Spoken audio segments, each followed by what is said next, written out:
बिस्मिल्लाहिर्रहमानिर्रहीम, अस्सलाम वालेकुम वरहमतुल्लाहि वबरकातुहू। My dear brothers and sisters, एक दफ़ा फिर खुशामदीद हमारा ये बड़ा ही खुसूसी प्रोग्राम ऑथेंटिक वजीफ़े। इंशाल्लाह आज हम बात कर रहे हैं वो वजीफ़ा कि अगर इंसान किसी किस्म की भी डिप्रेशन से गुजरा है, किसी किस्म की टेंशन से गुजरा है या किसी किस्म की भी एंग्जाइटी से गुजरा है, तो वो क्या कलिमात अदा कर सकता है कि वो इस मुसीबत से, परेशानी से अपने आप को निजात दिला सके।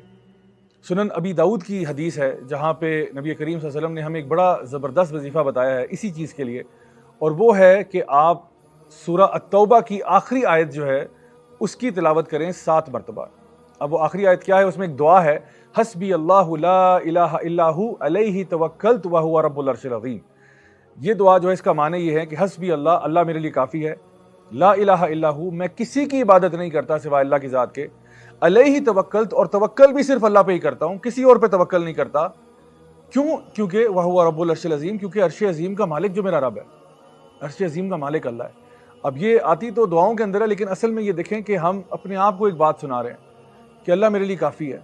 इसका ताल्लुक आपके अकायद के साथ है, आपकी बिलीफ के साथ है, आपके ईमान के साथ है कि अल्लाह मेरे लिए काफ़ी है। कोई मुसीबत हो, कोई मुश्किल हो, कोई परेशानी हो, अल्लाह मेरे लिए काफ़ी है। ला इलाहा इल्ला हु, मैं किसी की इबादत नहीं करता सिवाय अल्लाह की ज़ात के, अलैहि तवक्कलत, और तवक्कल भी सिर्फ अल्लाह की ज़ात पे करता हूँ, मेरा भरोसा सिर्फ अल्लाह की ज़ात पर है। इसलिए क्योंकि पूरी कायनात का अर्श अज़ीम का मालिक अल्लाह है। तो जब पूरी कायनात का अर्श अज़ीम का मालिक अल्लाह है तो अल्लाह ताला हर चीज़ पर कादिर है। इन्नल्लाह अला कुल्ली शैइन कदीर। तो अल्लाह चाहे तो मेरी टेंशनें, मेरी मुसीबतें एक सेकंड में ख़त्म हो जाएं। So my dear brothers and sisters, ये जो दुआ आपको इस वक्त स्क्रीन पर नज़र आ रही है, बेशक आप इसका स्क्रीनशॉट ले लें ताकि आप इसको सेव कर लें, और जब भी आपको ये फील हो कि आप किसी न किसी एंग्जाइटी से या डिप्रेशन से गुजर रहे हैं तो इसकी तिलावत 7 मरतबा ज़रूर करें, और इस ईमान के साथ और इस यकीन के साथ करें कि वो अल्लाह की ज़ात ही है जो मेरी तमाम मुश्किलों को दूर कर सकता है। Until next time, this is me Raja Ziaulak signing off. Wassalamu alaikum warahmatullahi wabarakatuh.